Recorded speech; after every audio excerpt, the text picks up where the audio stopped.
What's going on, everybody? This is Brian here with the best Orlando sports station. Let's talk a little bit about the NBA games last night. And we're going to jump into, in my opinion, probably one of the best games, individual games a player's had in 20 years. You know, you could score 50 points and, you know, you could do this and that. What Russell Westbrook did last night against a very good team, to me, is absolutely, it's unbelievable. He did anything he wanted to do against the Clippers. You know, Chris Paul, DeAndre Jordan, it didn't matter. They couldn't stop Russell Westbrook. Finished with 25 points, 20 assists, 11 rebounds. First player since Magic Johnson to do that. That's incredible. That's some good company to be in.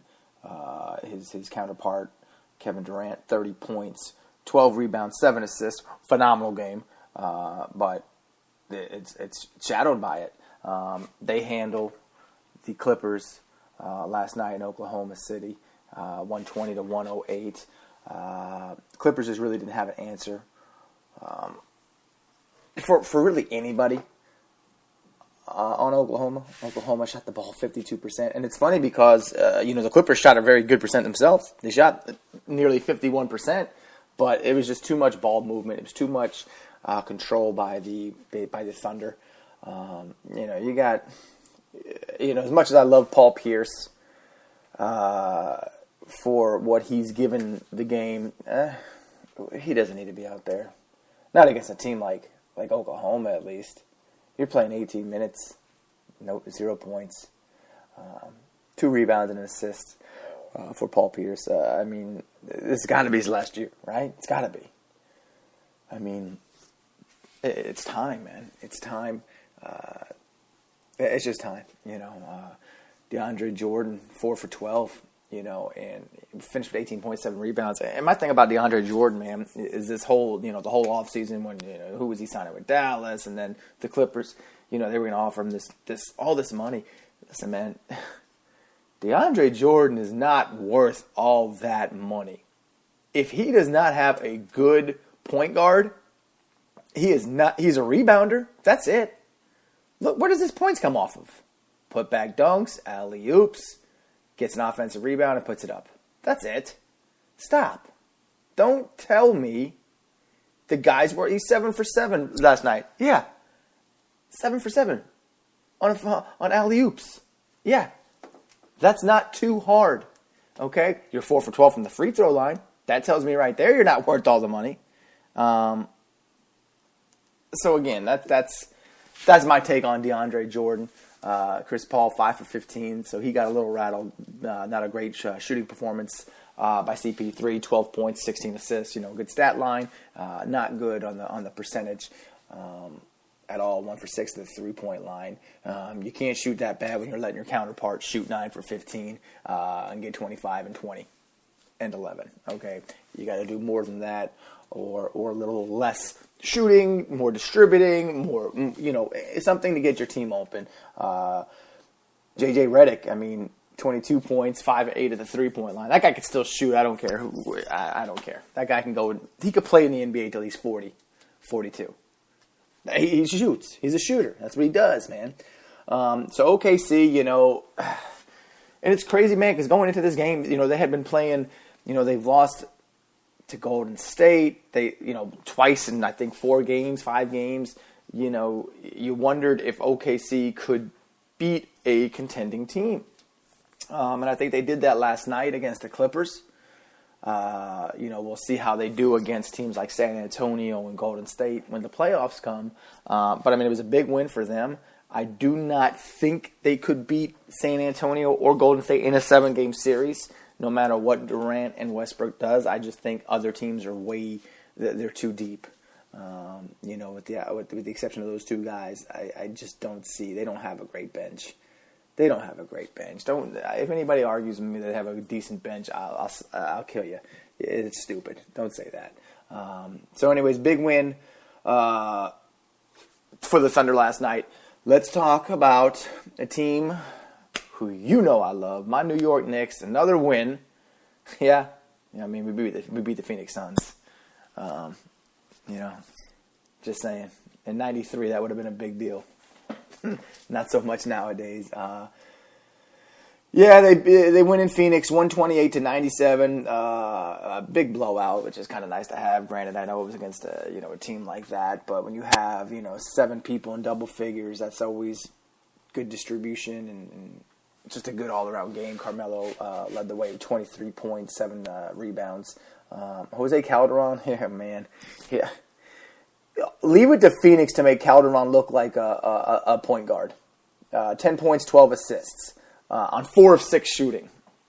So yeah, like I said, leave it to Phoenix. They'll make you look good. Just play them, and you could be looking like an all-star. Kristaps Porzingis not very effective. 13 points on 2 of 10 shooting. He was 8 for 9 at the free throw line. So yeah, he definitely needs to relax a little bit more. I know he's just getting back from an injury, but definitely needs to calm down. 2 for 10 is not going to get the job done. Even though the Knicks did shoot 56% from the field, which is phenomenal. That needs to get better. Taking a look at the standings right now, I mean, we're not exactly making a playoff push. We're still 7 games back of the 8th seed, which is held by the Bulls, and I think the Pistons are right there, tied percentage points, give or take. So looking at it, you half game behind Milwaukee, a game and a half behind Orlando. We're sitting above Philly and Brooklyn right now. That's it. So I don't know. Do I think we're gonna make the playoffs? No, probably not. But let's just finish this season and make it respectable. What do we got? 20 games-ish left. So let's just make a little run. Talking about playoffs, last night the Lakers mathematically eliminated from the playoffs. I mean, we all knew it was coming. They have 2 back-to-back wins, one over Golden State, which is absolutely insane, and the other night against Orlando. They're mathematically eliminated. However, you talk about 2 teams. You got Golden State. Everybody's talking about them. They've lost 6 games. San Antonio is 54-10 right now, man. Nobody talks about them. They're 3.5 games back. Golden State is not running away with this. Okay, they are not running away from this, and it's amazing. And then number 3, Oklahoma. They're 10 games behind San Antonio.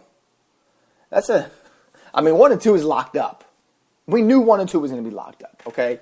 But I mean, my gosh, it's pretty close the rest of the way, 3, 4, and 5, relatively close to each other. I mean, there's a 6-game gap between 3 and 5, but they're all within 3 games back to back. Oklahoma got 3-game lead, and LA got a 3-game lead on Memphis.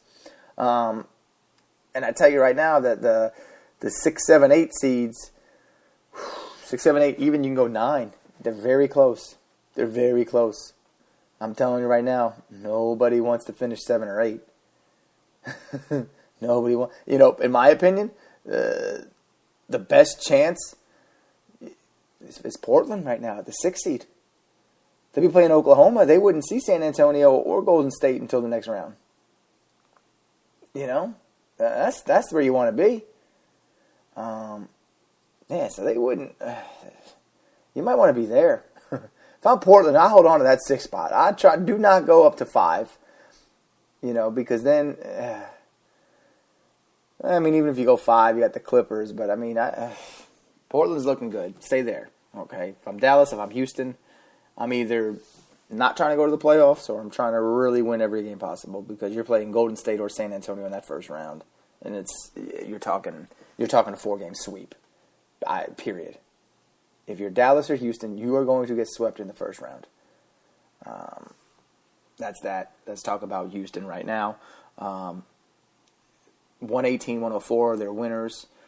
They're winners in Philadelphia, mind you, so let's not get carried away, Houston, who did have a big win last week. I'm telling you, man, these guys are so inconsistent. I just can't figure it out.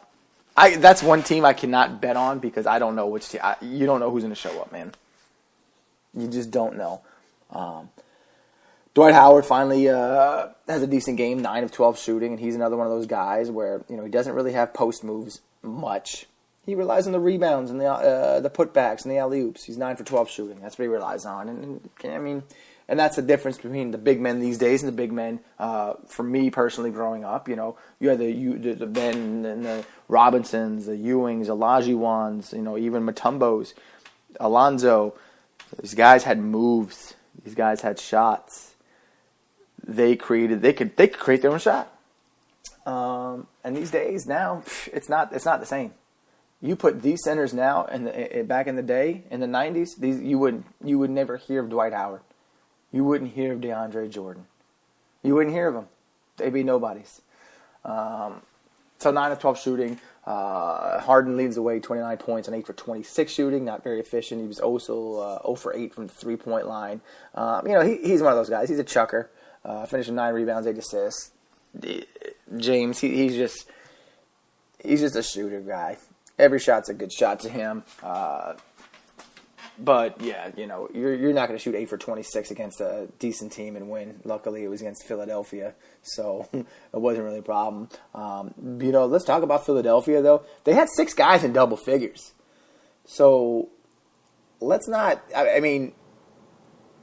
6 guys in double figures in an NBA game is not a bad – that's very consistent. That's a very – good distribution of the ball. That's everybody getting involved. And I know they're a young team. I know they really don't have a leader in that team because they're all very, very young. But that's what they need, man. They need a leader. They need somebody that's on the court to be a general. That's what they need. You can't run with the team that has everybody is 23 years old, 24 years old in this league. Even Oklahoma got a veteran here or there. Most of them are young. I get it, but there's a lot of veterans. Durant's a veteran. He's been around, it feels like, forever. That Houston team, I feel like they're just going to fall apart. I don't think they're going to make the playoffs. I feel like Utah can just slide right in there because Houston's Houston, man. They don't know what's going on. They don't know what's going on. So I'll take Utah to slide in. That's my opinion. Whether or not it happens, who knows? Today, you got a couple of decent games, mind you, that I want to watch or keep my eye on at least. You've got the Hawks and Raptors in Toronto. We know Toronto at home is phenomenal. Those guys they don't lose. Then you got Atlanta, who's right in the middle of the playoff push right now at the 5 seed. So they're chasing Miami for the 4 seed. They're a game behind them. They're a game and a half or 2.5 games behind Boston for the 3 seed. Now, think about the NBA, as we all know, which I personally do not agree with, that the top 3 seeds are division winners. So you could have a better record at the 4 seed, but you're going to get, shafted out of the 3 because of divisions. It's whatever. It's not a huge deal, I suppose, but it's not. I don't know. I feel like you should be seeded according to your record. You deserve it. You won games you're supposed to win. That's my opinion. Chicago at San Antonio. Chicago fighting for their playoff lives in San Antonio. If I were a betting man, which I'm a betting man, I would say Chicago is not going to come close. I think San Antonio hands them a loss of at least, I'm going 12 points. I don't know what the spread is, but I'm going to go 12. Phoenix, Denver, nobody cares, and that's one of the games they put on the league pass for some reason. Don't know why. I would rather just watch highlights of another game, personally. Then the late game on TNT, LeBron James at LA Lakers, last game against Kobe. And I'll tell you right now, man, I'm not sold on Cleveland. They squeaked out a game last night against Sacramento, okay? And they're going against a team that the Lakers, they kind of got some confidence right now. They handled Golden State, which is so handled them. L.A. and Cleveland, I would not be surprised at all if the Lakers steal one. Won't be surprised one bit. I would love to see. I feel like Kobe now, he knows he's eliminated. He knows he's not going to the playoffs. He's enjoying himself. But I think now he's just like, well, let's win a couple. Let's win some games. And shame on LA because, why win now? You got draft picks right around the corner. But I feel like Kobe's instinct's going to say, we need to go win some. And he's going against LeBron. And I still feel like there's some competition, some rivalry right there. So it'll be interesting to see what happens in that game. I'm looking forward to it. The MVP race right now, to me, is Steph Curry, Russell Westbrook, and the rest of the league. That's what I feel like. Of course, I think you got to give it to Curry. I mean, this guy, I don't know how many fourth quarters he has not played this year because of such a big lead. So I think you got to take that into consideration. I think what Russell brings to the team, and that's what you look at it. It's okay, you got what you got.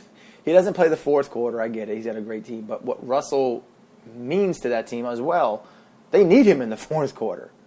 So I don't know. I mean, I wouldn't be upset with either one of them. Obviously, I think Curry's a runaway right now, and I feel bad for Russell Westbrook because that guy, I mean, he's the second best player in the league, I think, maybe. Because this guy does a little bit of everything. He'll score you 25 points a game. He'll get you 10 assists at least. And he's flirting around. How many rebounds a game does he average? 9? I mean, I don't know. I don't know. You know what? We're going to look. We're going to see Russell Westbrook statistics. Let's pull up Russell Westbrook.